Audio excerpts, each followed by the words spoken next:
Pemirsa, gelombang PHK di Indonesia cukup banyak terjadi akhir-akhir ini. Kementerian Ketenagakerjaan bahkan mencatat ada lebih dari 52.000 tenaga kerja yang di PHK. Ya, lalu bagaimana kekhawatiran warga ini terkait dengan gelombang PHK yang terus mengancam dan apakah wacana bantuan sosial sebagai upaya dari Kementerian Sosial ini sebenarnya bisa tetap tepat sasaran atau tidak? Nah, berikut adalah pemaparan jurnalis Metro TV Amelia Narasoma dengan juru kamera Agustin Lawrence dalam segmen Warga Bicara. Pemirsa, jumlah PHK massal pada saat ini menjadi masalah yang sangat serius karena mencapai angka kasus tinggi sekitar 52.933 terdampak. Dan ada 3 daerah di negara Indonesia yang menjadi top 3 dari terdampak besar, yaitu Jawa Tengah, Banten, hingga Jakarta. Lalu, apa yang menyebabkan hal ini terjadi? Apa alasannya dan berapa jumlah terdampak di masing-masing daerah? Berikut liputannya untuk Anda. Pemirsa, pengamat ekonomi menilai dengan terjadinya gelombang PHK massal ini berarti menandakan bahwa sektor manufaktur beserta pertumbuhan perekonomian di Indonesia sedang tidak stabil. Anda dapat melihat grafik di sebelah kanan saya, pemirsa, yang menunjukkan data kepada Anda. Menurut Kementerian Ketenagakerjaan bahwa ada sekitar 52.933 orang yang terdampak dari kasus gelombang PHK massal ini.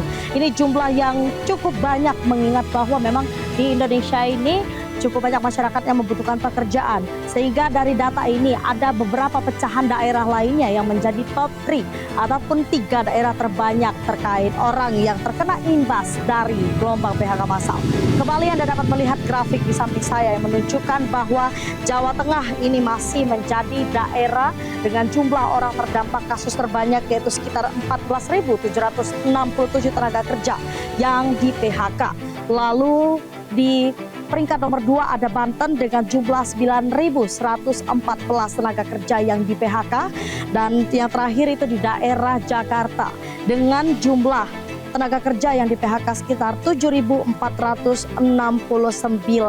Dan selanjutnya, pemirsa, melalui grafik ini juga Anda dapat melihat ada beberapa penyebab yang menjadi sebab terjadinya gelombang PHK massal yang terjadi, yaitu yang pertama ialah perusahaan melakukan efisiensi, karena efisiensi ini dibutuhkan mengingat berapa pemasukan dan juga apa yang harus dikeluarkan oleh perusahaan terkait memberikan gaji kepada karyawan.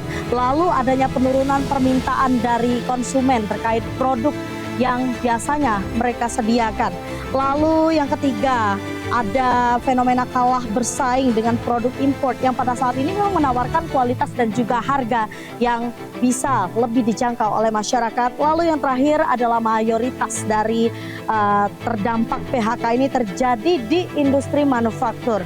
Nah, pemirsa, dari berbagai data yang sudah kami himpun untuk Anda ini, kami bisa menyimpulkan bahwa hal ini terjadi karena memang kebutuhan dari masing-masing perusahaan yang merasa bahwa hal ini memang harus dilakukan.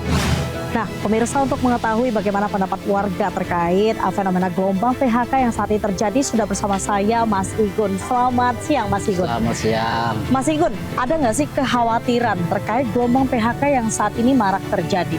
Ya, itu menjadi kekhawatiran sesuatu yang menakutkan ya buat masyarakat. Karena memang di saat ini kan di mana kebutuhan pokok itu sangat tinggi, harganya sangat mahal, ditambah dengan gelombang PHK yang begitu besar-besaran ya. Jangankan ada gelombang PHK yang besar-besaran, tidak adanya pun juga menjadi masalah ketika memang lowongan kerja itu kan ketersediaannya tidak pernah berimbang dengan jumlah pengangguran yang ada.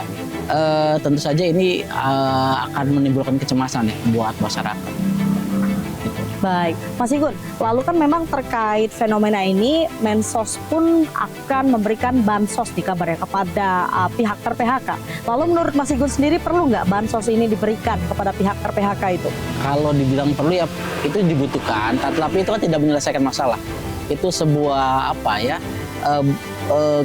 bantuan jangka pendek saja saya pikir. Jadi saya pikir jangan diberikan ikan, lebih baik diberikan jala. Itu yang akan lebih bermanfaat bagi masyarakat. Seberapa kuat sih pemerintah memberikan bansos yang memang tujuannya untuk memenuhi kebutuhan masyarakat, kan nggak mungkin bisa dari itu. Baik, berarti akankah lebih baik jika diberikan solusi untuk membuka lapangan pekerjaan yang baru ya? Iya, betul. Membuka lapangan pekerjaan yang baru, kemudian mendidik masyarakat agar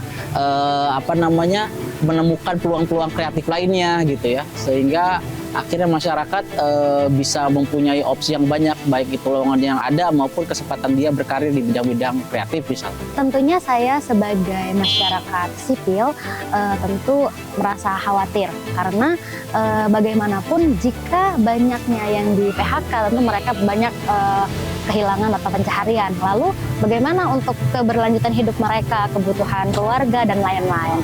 Dan tentu juga pasti terdampak dari sisi sosialnya juga. Di sisi UMKM mereka siapa yang mau beli gitu kalau misalnya banyak masyarakat yang tidak punya mata pencaharian tentu tidak punya penghasilan begitu, tentu mengkhawatirkan sekali. Mengkhawatirkan ya. Iya. Lalu kan ini Mensos ini membuka opsi untuk memberikan bansos kepada pihak ter-PHK. Lalu apakah menurut Mbak bansos ini perlu dikucurkan? Kalau memang itu dianggarkan itu yang terdampak PHK itu menurut saya perlu dikucurkan gitu karena kan mereka sudah kehilangan mata pencahariannya, sudah kehilangan penghasilannya seperti itu. Ya, saya baru dengar nih ada fenomena gelombang PHK massal. Ya, kalau saya melihat sih ya pasti akan merugikan ya tentang PHK ini, terutama sih untuk keluarga ya, keluarga dari si pekerja begitu. Mudah-mudahan sih tidak memunculkan dampak yang chaos lah. Saya kira kalau ini akan jadi gelombang besar-besaran adanya PHK itu aja sih. Saya takut sekali kalau benar ada gelombang PHK besar-besaran gitu. Baik Mas, lalu kan terkait fenomena ini nih, Mensos kan rencananya akan memberikan opsi, memberikan bansos bagi pihak ter-PHK. Lalu menurut Mas sendiri perlu nggak sih bansos diberikan kepada pihak ter-PHK ini? Kalau hanya sekedar bantuan itu kan tidak menyelesaikan masalah ya. Harusnya kan dicari solusinya kenapa itu terjadi PHK besar-besaran, itu harus dicari oleh pemerintah sebenarnya supaya tidak terjadi. Kalau hanya sekedar bantuan, seberapa besar pemerintah untuk bisa membantu itu? Yang terjadi ke depannya nanti banyak masyarakat hanya menunggu bantuan dan itu akan menyelesaikan begitu masalah yang terjadi di permukaan. Saya kira sih rasa-rasanya untuk bantuan ini bisa juga dilakukan, tapi jangan terlalu memang masyarakat diberikan untuk sekedar bantuan, tetapi cari solusinya bagaimana gelombang besar PHK ini tidak terjadi, begitu sih menurut saya. Pemirsa, permasalahan PHK massal ini bukan hanya menjadi momok terkait permasalahan ekonomi bagi warga Indonesia, melainkan juga akan menjadi permasalahan yang ditakutkan dapat berimbas ke lingkungan sosial yang nantinya akan membuat warga semakin susah dengan keadaan yang terjadi. Lalu pemirsa, memang pada saat ini Menteri Sosial juga bekerja sama untuk mengambil data bersama Kementerian Ketenagakerjaan untuk melihat siapa saja terdampak dari kasus gelombang PHK massal ini dan nantinya akan lebih menggodok program yang diberikan sebagai opsi untuk memberikan bansos yang lebih tepat sasaran dan juga dapat diterima secara langsung bagi terdampak PHK massal ini. Dari Banten, Amelia Narasoma, Augustin Lawrence, Metro TV. Jelajahi cara baru mendapatkan informasi. Download Metro TV Extend sekarang.